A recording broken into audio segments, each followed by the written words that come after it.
Good afternoon, I'm Savannah Kelly. Welcome to APTN National News. Pimicikamak Chief David Munias held a news brief Tuesday afternoon while on a site survey in his community. He visited the sewage and water plants, which are both still down. Chief David Munias says the water issues in Pimicikamak are being assessed after a recent 4-day power outage left water and plumbing systems with severe damage. He says as many as 1,350 houses could be damaged. The power outage has also caused delays in getting children back to school after winter break. The school is closed due to a major pipe burst. Chief Munias says water lines in 14 portable classrooms, in his words, have been busted in most of them as well. Chief Munias says the community needs help with power and infrastructure. Right now we need power to the sewage plant for sure, right? We've been asking for these infrastructures, are the water plants and also the sewage plants have been on life support. If that's the best way I can explain it. This power outage and also the cold really damaged and basically pulled the plug on all our stuff. And so they're basically killed our infrastructure.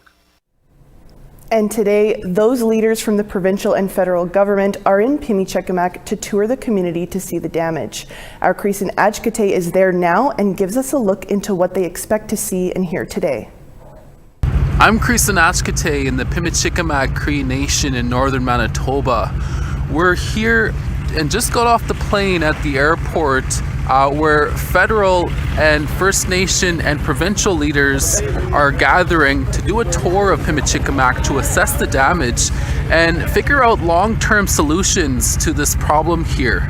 For 110 hours, Pimicikamak was without power after a Manitoba hydro power line snapped and broke. The First Nation immediately declared a state of emergency, and community members, thousands, went south to Winnipeg and Thompson to get out of the cold. Meanwhile, back in Pimicikamak, the water pipes and water lines in the community froze as there was no power and no heat. And that caused damage to about 200 homes plus here in Pimicikamak. Now, Chief David Munias is putting a call out for plumbers and other workers here to come and do repairs to all of the infrastructure that's needed. He's also calling on Prime Minister Mark Carney to send in the military to help with infrastructure needs, including delivering water to all of the homes here. Creeson Agecoutay, Pimicikamak Cree Nation, APTN National News. A First Nation in Northern Ontario has begun evacuating residents due to problems with its water treatment system. The Kashechewan First Nation, located near James Bay, made the announcement in a press release this week. It says residents with medical conditions will be prioritized.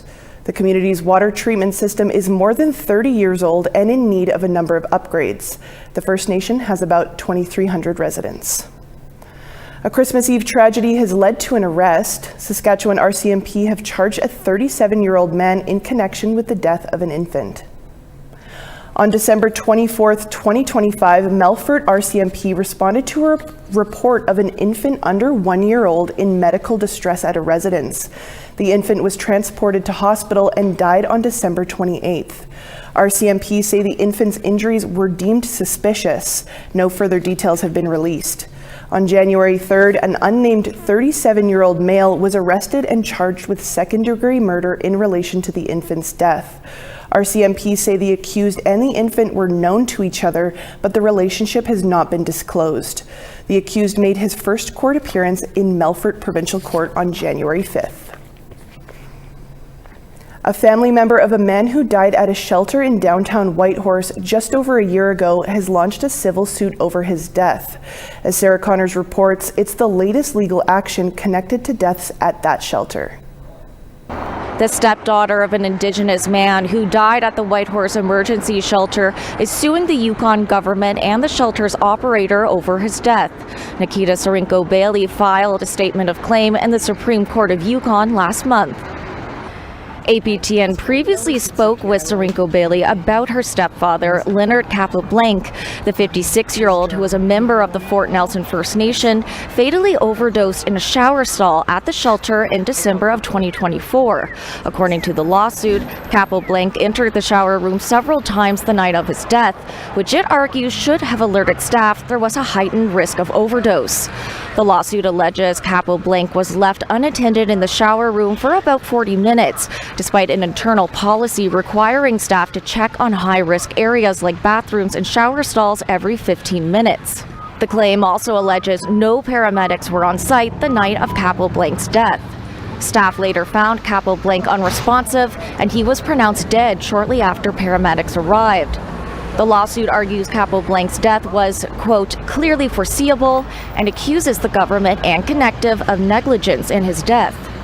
The lawsuit is seeking punitive and monetary damages. Neither the government nor Connective have filed a statement of defense. This is the fourth lawsuit filed in recent years relating to shelter deaths, two of which were settled out of court last fall.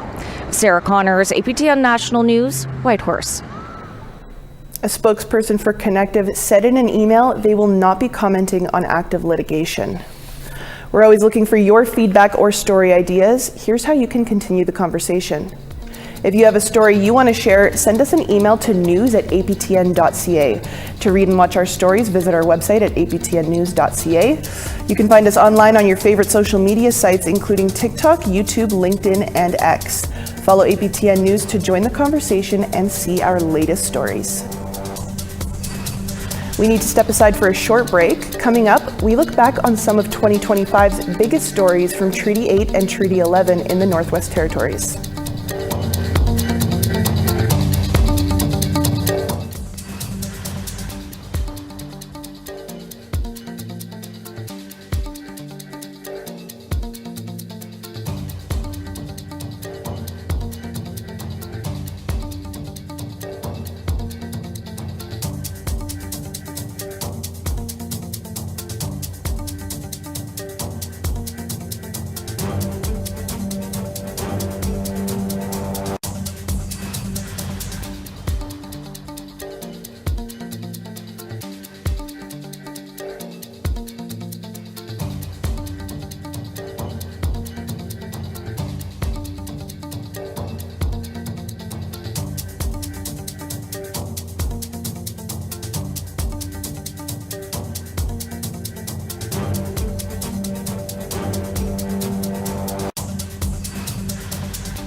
Welcome back to APTN National News. The University of Winnipeg welcomed its first cohort of students into its new Indigenous language program on Monday. It's geared towards adults who know a little Anishinaabe, also known as Ojibwe, and would like to build up their fluency. The 3-year program includes immersion classes along with some land-based learning. An assistant professor says the program is about more than just the practical parts of learning a language.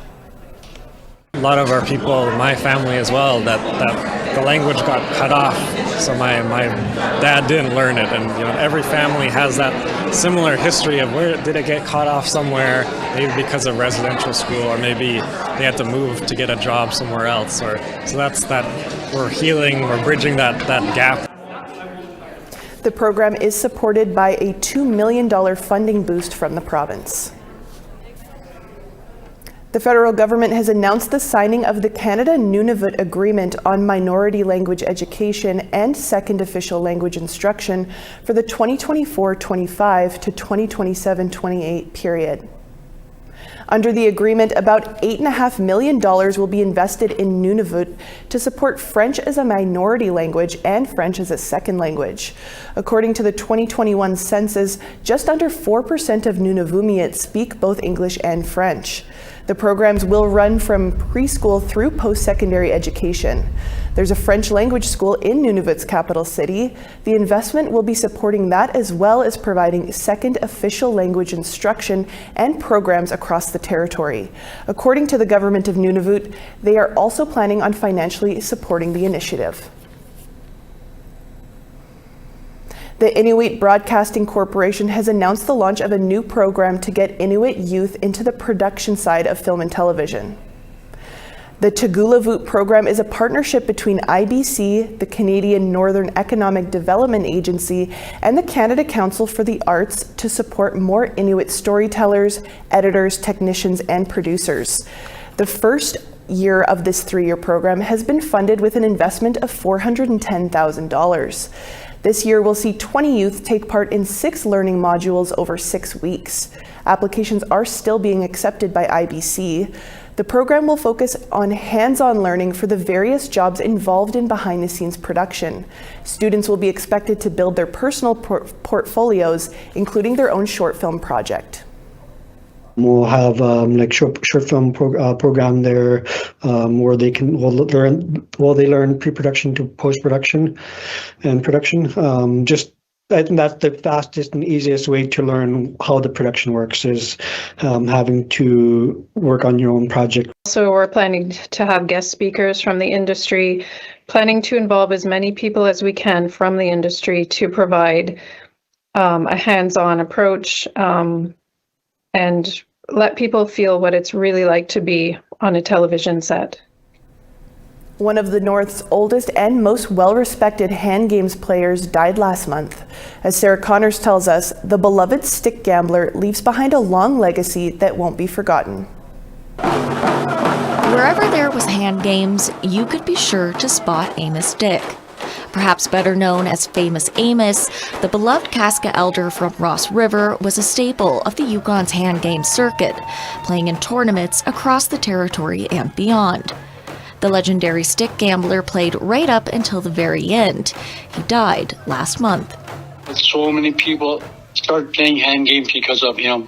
It's going to be missed, so much here, especially in our community, but all over the place, Dick was likely in his 90s, though no one we spoke to could say for sure exactly how old he was. He told us in 2018 he'd been playing hand games for 75 years. I say 1940, but 16 years old. Beyond hand games, the old-timer was an expert hunter and worked as an outfitting guide for close to 30 years. Those who knew him say no one knew the land better than him. And there's not one place in our Casca homeland that he has a footprint. Dick was also a big believer in passing on traditional knowledge. He taught many young people how to skin hides and make drums, tools, and snowshoes. He was a legend, and he brought a lot of pride within the youth to learn hand games and to really honor the traditional ways. Those traditional ways stayed with him until his final days. While laying unresponsive in the hospital, drummers played cultural songs, ending with challenge songs. The drums would be going. He'd get up. You wanted to get up. And stick Campbell. His loved ones say his death is a big loss for the Yukon's hand games community. For her son, hand games just won't be the same without him. That's the kind of person we've been living with, and it's going to be really missed. But as long as the drums keep beating, famous Amos will always be remembered. I'm getting old.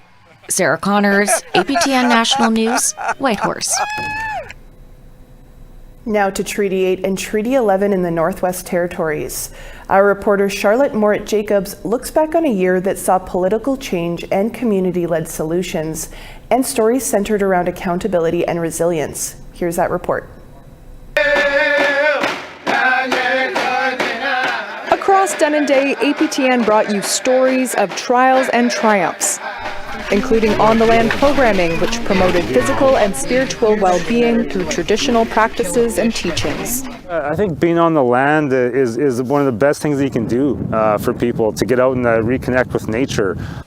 In politics, longtime Liberal MP Michael McLeod passed the torch to former Yellowknife City Mayor Rebecca Alty, who not only won the NWT riding, but was named Canada's newest Minister of Crown Indigenous Relations.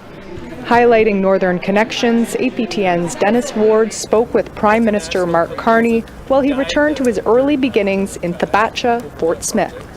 You have 2 nations or so that are supportive of it, but you have about 7 or 9 that are around there now that have filed legal challenges against this legislation. In health, many Indigenous families in remote communities still had to leave their homes to deliver babies. But this year, the Deitcho First Nations responded to a lack of resources by hosting workshops to empower and revive cultural practices around birthing. It would be amazing to not have to leave home and have somebody here that could deliver babies, or even a midwife. The whole midwife workshop was amazing to listen into. Across the NWT, the ramifications from a steadily growing and sometimes fatal drug crisis dominated the news cycle. In May, Dene leaders called an emergency meeting on the topic. And money talks for a lot of people, and especially when the drug dealers, they know that, and they want to have control and to use our people. And by the fall, communities took matters into their own hands. The Katlodeche First Nation, who banned more than a dozen individuals from coming onto the reserve. And Delenegotne government and Fort Good Hope Band, who took hired sniffer dogs to search cargo and passenger planes for substances and dangerous goods on planes bound from Yellowknife into the Saw-2. We wanted to act, and I think this was like the first step that we found that would be impactful. The NWT saw only 2 communities evacuated from wildfire, a somewhat reprieve from years past. Enjoying the slightly less smoky summer, APTN looked at food security by touring the North Slave Métis Alliance's community garden. We have a cultural gathering place at Old Fort Ray, and there are signs of people planting things that have stood the test of time. In August, 7 unmarked burials were found at the site of the St. Joseph's Indian Residential School, operated by the Catholic Church in Fort Resolution. Investigation began in 2022, with Denenequay First Nation hiring an archaeology team after inquiries of the fate of 75 children who attended there were raised. In mining news, co-run by the feds and territorial government, the giant mine remediation project in Yellowknife saw the near completion of a water treatment plant to handle arsenic-contaminated water from the mine's underground workings, as well as a 10-year economic benefits agreement for the Pimicikamak government for training. The mining industry could work in our favor. And in light of economic challenges for the NWT diamond sector, Indigenous leaders emphasize the need for partnerships in all up-and-coming infrastructure and resource projects. We gotta come to an understanding and an agreement on lands and resources and governance. That's the foundation, so we can move forward together. In October, an Auditor General gave a failing grade to the governing body for housing in the NWT, citing they had been unsuccessful in fixing the housing crisis. The territorial government accepted all findings and recommendations, and there was some wins, including upgrading housing stock in various regions and successfully contracting transitional housing and shelter programs. I don't have a house in my own hometown. Rounding out 2025, APTN learned about how those with lived experience will guide the work being done by Indigenous NGOs in 2026. Can learn how to build our own homes again. We will need to know how to use the heating system, the energy system, the water system, how to take care of that home, because we've built it. And because we've built it, we have pride. Charlotte Mort-Jacobs, APTN National News, Yellowknife. We now want to tell you about this week's web poll question. Over on our website, we ask, did you make a New Year's resolution? Yes or no? Go to our website at aptnnews.ca to have your say. We need to take one more quick break. Still to come, we'll take you behind the scenes on an upcoming horror movie that just wrapped filming in Winnipeg. Stay with us.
Starting on the East Coast, +1 for Charlottetown, +3 in Halifax. Nain, -15 in Sunshine there, -17 for Kuujjuaq. Val-d'Or, -5, snowy and -3 for Montreal. Sault Ste. Marie, -1 and snowy, North Bay, -4. Sudbury, -2 there, Kapuskasing, -5. Churchill, sunshine, -25, Thompson, -15. Dauphin, sunny and -6, Winnipeg, -7. Yorkton, sunny, -12 there, Saskatoon, -16. Stony Rapids, -16 and sunny there, same for Uranium City. Sunny and -22 for Fort Chip and High Level. Calgary, -3 and sunny there, Medicine Hat, 0 degrees. Vancouver, 5 degrees there, Canal, -2.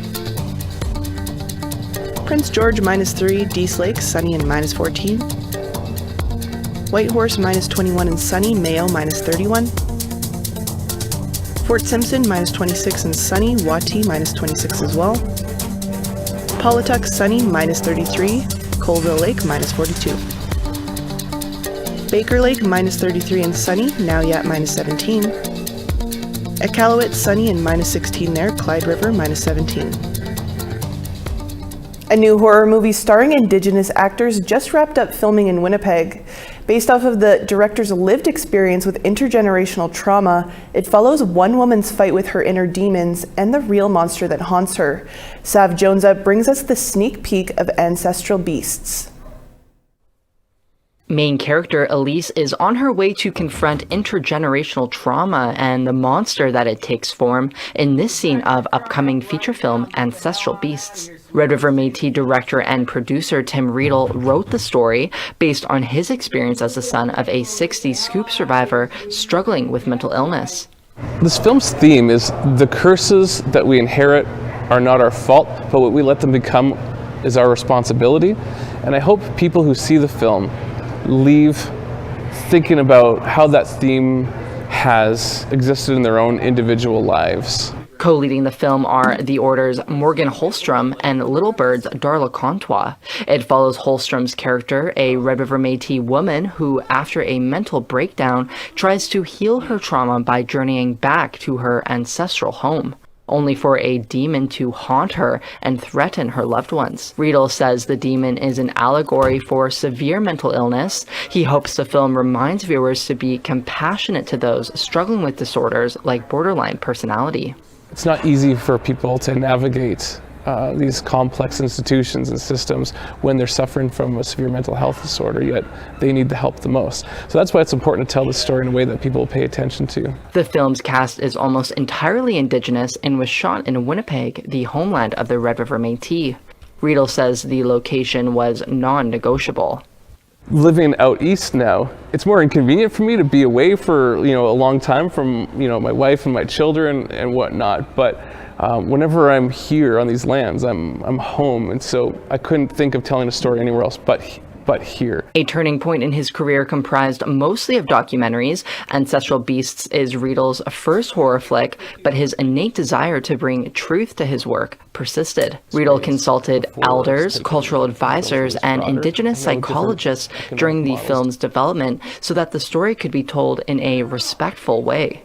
To me, it doesn't seem much different from my documentary work, except for instead of me turning the lens on people from cultures and communities outside of my own, I'm turning the lens inward on myself and my community. Ancestral Beasts just finished shooting and is headed into post-production. A release date has yet to be announced, but Riedel says the film will travel to remote Indigenous communities so they can get the first look, or scare. Sav Jonesa, APTN National News, Winnipeg.